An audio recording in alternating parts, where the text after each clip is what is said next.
guys, welcome back to my channel. If you are new, hello, my name is Victoria. I'm so glad to have you here today. It has been a while since I have posted, and I'm going to my channel right now to check the last time I posted a video. It was 3 months ago. It was 3 months ago when I posted our bringing baby home video, and Charlotte is now almost 4 months old. So it has been a while, and that's what I kind of wanted this video to be about. It's kind of like where I've been, how my postpartum journey has been, which has a lot to do with why I haven't posted here on YouTube. I have been pretty active on my Instagram. I will say I haven't been like as active as I wanted to be. Some days I am, some days I'm not. But recently I've been trying to get back into like posting more. So I'm making this video to kind of come back to my channel, and hopefully you guys understand. I'll kind of explain like why I haven't really had the time or the energy to post here on my YouTube. But yeah, so I am almost 4 months postpartum now. Charlotte will be 4 months old on the 20th, and it is the 13th. So a week from today, she'll be 4 months old. And man, it has been the craziest 4 months of my life. And I know a lot of you guys are going to be able to relate to this, so hopefully some of you can kind of get where I'm coming from, because I feel like I haven't had the same experience as a lot of people that I know, and so it's been kind of hard for me. But anyways, I'm going to talk about a couple things in this video. I'm going to talk about breastfeeding, I'm going to talk about postpartum depression, I'm going to talk about what else? I don't know. Those are the two main things, like my postpartum experience, postpartum depression, and breastfeeding, because those have all kind of contributed to like my craziness of the last 4 months. So yeah, so we're doing pretty good over here. Now that Charlotte is almost 4 months old, I feel like I'm finally getting into a routine with her. I feel like the first couple months are just like, you kind of just do what you can to survive and kind of just like go with the flow with things. And then once they get a little bit older, like 3 to 4 months, you can kind of start working on a little bit of a schedule with them. But Charlotte is not really like on a schedule, but we do have like a pretty good routine. I follow wake windows with her, which if you don't know what that is, it's basically like age appropriate times for them to be awake before they go down for a nap. So like the time varies, but like the amount of time she stays awake kind of stays the same. So right now she kind of stays up for about an hour and a half, and then I put her down for a nap. She takes like 4 to 5 naps a day. She takes short naps, like 30 to 45 minute naps, and then she goes down for bed like around 8 o'clock, which is like a new thing. And she sleeps in her room now, which is a new thing. She had been sleeping in a pack and play in our bedroom for like since she came home from the hospital, and we just recently, like a couple weeks ago, transitioned her into her room in her crib, and she's been sleeping a little bit better, which has been really nice for me, because she was getting up still like every hour and a half to 2 hours, even at like 3 months old. It was very exhausting. I was my mental health was suffering greatly alone just from the lack of sleep, because I do breastfeed, so I get up with her in the middle of the night by myself. Like I don't ever have Devin get up with me because there's really no point since I breastfeed her. So you know, for the 3 months straight, I was getting like very little sleep. Sometimes she would sleep longer stretches, but most of the time she was up like every 2 hours at night, and it was exhausting. So finally we've got her sleeping in her room, and she's been sleeping better, I think, like with the dogs maybe in the room at night, and with us just like moving around in the bed, she was kind of waking up easier. So now she's in her own room, and she's been sleeping better, which I'm so grateful for. Like last night she went down about 8 o'clock, and she woke up, I woke up to feed her around like 11:30, and then not again until 6. She woke up 2 different times other than that, but I was able to get her back to sleep without nursing her, like just by giving her pacifier. So that was a pretty good night last night. So, and she woke up at 9 this morning. So yeah, I've been getting much better sleep, which has made me feel a lot better, mentally and physically. The lack of sleep, like the exhaustion, is so not talked about enough, and like not, it's so real. Like it's insane. I didn't realize, and some people's babies sleep great, like from the time they come home from the hospital. Charlotte has never been a good sleeper, never. She didn't sleep as a newborn. Like she was not a newborn that just like slept all the time. She hardly ever slept. and she's just now getting to where like she sleeps a little bit better. So I'm so grateful for that. So enough about the sleep thing. I know I talked about it a lot on my Instagram. People were probably tired of hearing it, but it was just like really hard for me. So now I'm really grateful that she's sleeping better. And yeah, I actually filmed this video another time, like a week or two ago, but there was like a bunch going on in the background, and I just like decided that I needed to refilm it. So anyways, my hair kind of looks crazy too. I need to like recurl it, but I just brushed it a few minutes ago. It looks kind of crazy, but anyways, I am starting to have some like postpartum hair loss like around here. You can't really tell right now, but like when I have my hair up, you can kind of tell. So that's kind of a bummer, but my hair is like so super long from pregnancy. It got really, really long when I was pregnant, but I am starting to lose a little bit of it around like my face, and when I shower and stuff, I notice that more hair is falling out than normal. So anyways, Charlotte is down for a nap, so I kind of got to get going here, but she's asleep in her crib. She sleeps with the little Magic Merlin sleep suit, and that has helped a lot too. She sleeps pretty well with that. Anyways, so where I have been the last 3 months since I've posted, I just truly, if I'm being honest, I cried in the last video I filmed. I'm gonna try not to cry today. I don't feel like I'm in a very emotional mood right now, so I think we'll be okay. But I have not had the mental capacity to film or edit or post or anything other than just to take care of myself and Charlotte and the dogs, to be honest with you. In the last 3 months, I just have been struggling pretty bad. I'm not gonna lie. I am dealing with postpartum depression. It's not something that I talk about a lot, but I didn't think that I would, well, I don't know if I thought I would struggle with this, but I guess I just didn't realize what it would really be like, because if you've dealt with depression before, which I have, it is not the same kind of feeling. Like postpartum depression is very different, and I don't really want to like get into it too much because I just don't really like talking about it a lot, but I just want you guys to know that that's kind of where I've been, and I'm doing a lot better now. I still have like days that I struggle more than others, but Charlotte had really bad colic, and if you've ever had a baby that truly has had colic, then you kind of can see where I'm coming from. And it's not just like the witching hour at night, it's not just the fussiness at night, it's like extreme crying all day and night, sometimes for hours. And it was especially bad at night, but then it got to where it was like even during the day, like when Devin was at work, and it was horrible. So I really struggled because I just felt like she was constantly crying. I felt like she was never going to be happy. I just felt like, what did I do to deserve this? What did I do wrong? And if you've never dealt with that before, then those things that I just said might seem like really harsh or like hard for you to hear, because you're like, wow, how could you feel that way? But I really did. I felt like I was being punished, and I just didn't know what to do. And a lot of people like just didn't get it, because when we would take her out places, like a lot of the time she would be fine, but it was like when we were home, it was really hard on me. And especially being a first-time mom, when you don't know what to expect, it's really hard to have a colicky baby.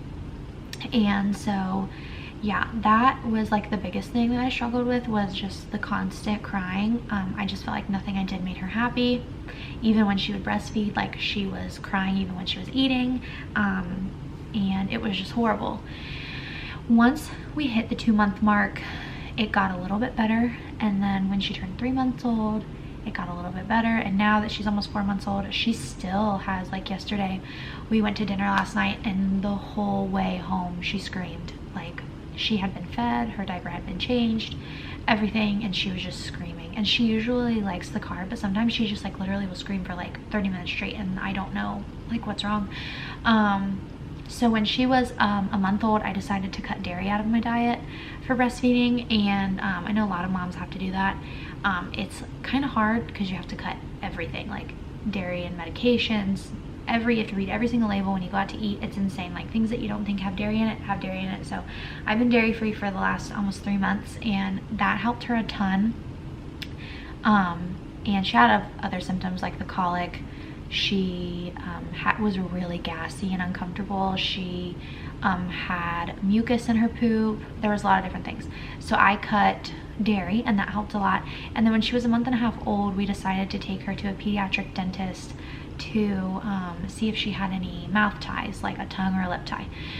We had been told by her pediatrician 3 times that she had no tongue or lip tie. She said she might have a little bit of a lip tie, but she said that wouldn't affect her breastfeeding. We were told by like a few different lactation consultants that she did not have a tongue or lip tie, and we took her to a pediatric dentist. She not only had a tongue and a lip tie, but she had cheek ties. Both of her cheeks had ties, her lip and her tongue. 4 ties, so we had them all lasered. So my advice is, if you're having trouble breastfeeding and your baby just like doesn't seem to latch very well, babies are like made to latch onto your boob. So if you want to breastfeed and you're having a lot of trouble and you really want to continue and your baby's like not latching, like I had to use a nipple shield. We used a nipple shield exclusively for the first 2 months. Literally every time she ate, I had to use a nipple shield. And one day she just weaned herself off of it. She didn't like it anymore, but I knew that that wasn't normal, so I wanted to have it checked. So my advice is pediatric dentists and ENTs, I want to say, are the only 2 that are really like qualified to diagnose tongue and lip ties. So if your pediatrician has told you, or a lactation consultant has told you that your baby doesn't have any, and you still feel like something's wrong, go see a pediatric dentist, because she had all 4 and it was blatantly obvious when he showed me. So we had all those lasered, and that helped a ton. Now she's able to eat a lot better.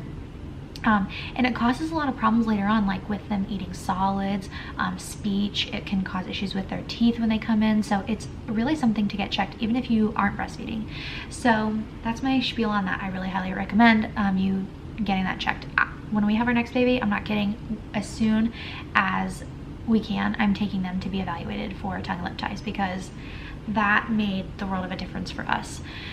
So I cut dairy, did that. That helped a lot with her colic. And then when she was 3 months old, we took her to the doctor and they diagnosed her with acid reflux, which I was pretty sure that she had, just from all the spitting up that she was doing and the uncomfortableness, because even after all the stuff we did, she was still arching her back. She was still not sleeping well at all, like very badly. She was spitting up a ton, seemed uncomfortable. Sometimes when she spit up, she would get really upset. So the doctor diagnosed her with acid reflux. So now she's on acid reflux medicine. She's taking Pepsid morning and night, and that I think has helped also help her sleep well. The doctor said, like, when they lay flat, like, and the milk is just like trying to come back up, like it feels better for them to wake up and try to eat to push it back down. So that she said that's probably why she was up nursing so much at night. And so yeah, we did that. So we've just had like a lot of issues, and luckily we've been able to get them all under control. So now I feel like she's a lot better. She's a much happier baby now. And she's smiling and she is giggling and she's just such a joy. I love her so much, even through all the hard times. Of course I was so in love with her, but like I just feel like as she's getting older and she's getting more personality, she's happier now. Like it's just so fun with her. So yeah, I just really didn't have like the mental strength to get on camera because I was so miserable.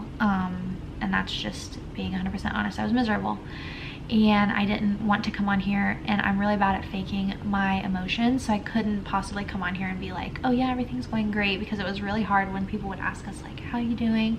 How's everything going? Like, oh, isn't it so fun? And like I wanted to say, no, this is not fun at all. This is not what I thought at all. I am not doing well. I'm not happy. Like this is not easy at all. Because I feel like a lot of people don't understand that have had really easy babies or just really happy babies that are just chill. You can put them down, you know, they don't really cry unless they're hungry. Like it was not that experience for us at all. So that's where I've been. And I know that some of you out there can relate, but I am doing a lot better now. I'm not taking any medicine for my postpartum depression. I know probably I've had a few people message me about that. I decided not to because I just don't want to be on any medication. And that was just a personal choice, but a lot of people do really well with that. So definitely talk to your doctor if you want to get on medication.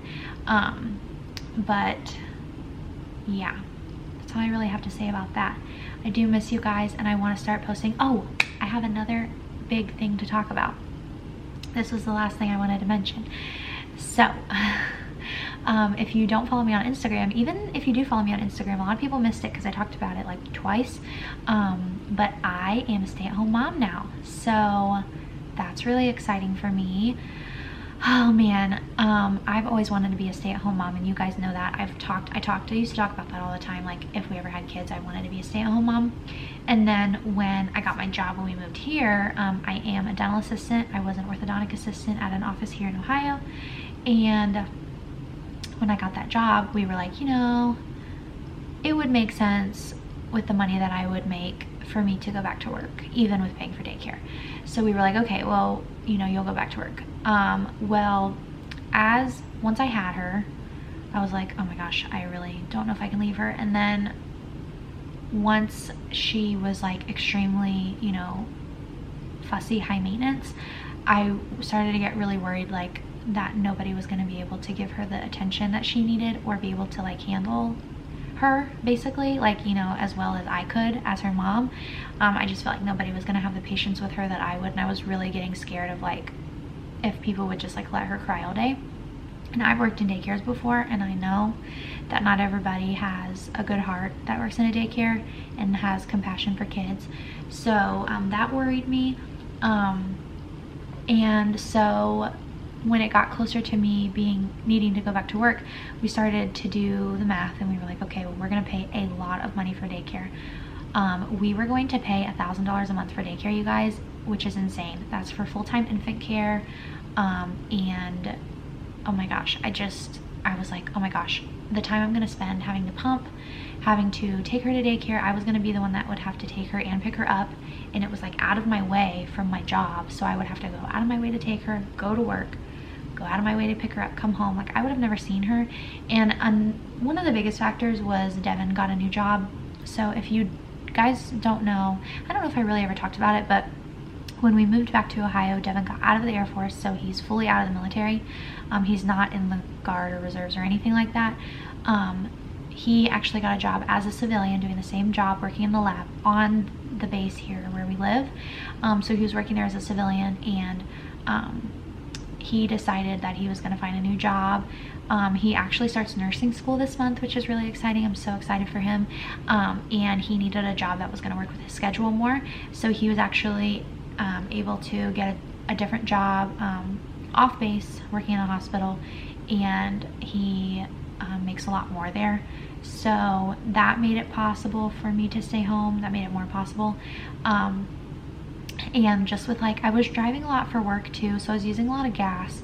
And so just with like, you know, me not driving for work, not having to take her to daycare, minus the cost of daycare, with his new job, it just kind of made it possible for me to be able to stay home. And I'm so thankful. I'm so grateful to be able to stay home. Staying home with your babies is such a privilege, and I totally realize that, and it is very hard, and it's been really hard for me. I'm just now starting to like really enjoy it now that she's getting out of the newborn phase. Guys, the newborn phase was really hard for me. I hear a lot of people say it's the easiest phase for them. Not for me. I am looking forward to all the other phases, because the newborn phase was just really tough on me. So I think I'm going to enjoy moving forward much more. And yeah, so I really enjoy staying home with her now. I love being home, and I love being home to take care of things at the house, to be with the dogs, to be here whenever Devin's home. He kind of, his schedule at work kind of flip-flops, so it's just nice to be here anytime that he is, and we get to spend much more time together, and he gets to see Charlotte more. So I'm so grateful, and everybody was so excited for me, because I know people knew that I always talked about how I wanted to stay home, and when I had shared that like I was gonna go back to work, everyone was like, what, like why? And that was really hard for me to accept. And yeah, so I'm really happy. Everybody at my work is really happy for me. Actually, I just got to see them last night. We went to dinner with them, and it was so nice getting to see everybody that I worked with. So yeah, that's really it. That's all I really have to talk about today. I've missed you guys, and I've missed filming. This has been really nice to sit and film now that Charlotte is on more of like a nap routine, and like I was just holding her all the time for her naps and everything, so I felt like I literally had no time to myself. So now I feel like I have more time to edit and upload and stuff. So if there's anything you guys want me to film, let me know down below in the comments. I know I want to start filming grocery hauls again, and things like that. So I'm hoping to get this up. Maybe I can get it up today, because today is Friday, the 13th of August. So hopefully I can edit this and get it up today. It shouldn't be too hard to edit, because I shouldn't have to edit too much out, but we are 20 minutes in, so I'll go ahead and wrap it up here. But I love you guys so much. Thank you for always supporting me and my channel. And we hit 9,000 subscribers while I was kind of away, so that's really exciting. I'm so close to 10,000 subscribers, which I never thought that I would hit 10,000 subscribers, so hopefully that happens soon. And yeah, I will have Charlotte in some upcoming videos. You guys are gonna die. She's so big. She's smiling. She's not just like a little potato anymore. So yeah, follow me over on my Instagram if you don't, because I post a lot on there, lots of pictures, lots of stories of Charlotte. I share a lot of stuff on there. So yeah, I hope you guys will subscribe if you're not already, and stick around for more videos. I hope to post at least one video a week from this point forward. I'm saying that to hold myself accountable. I want to post at least one video a week, and yeah. Okay, I'll see you guys in my next video. I'll talk to you guys later. Bye!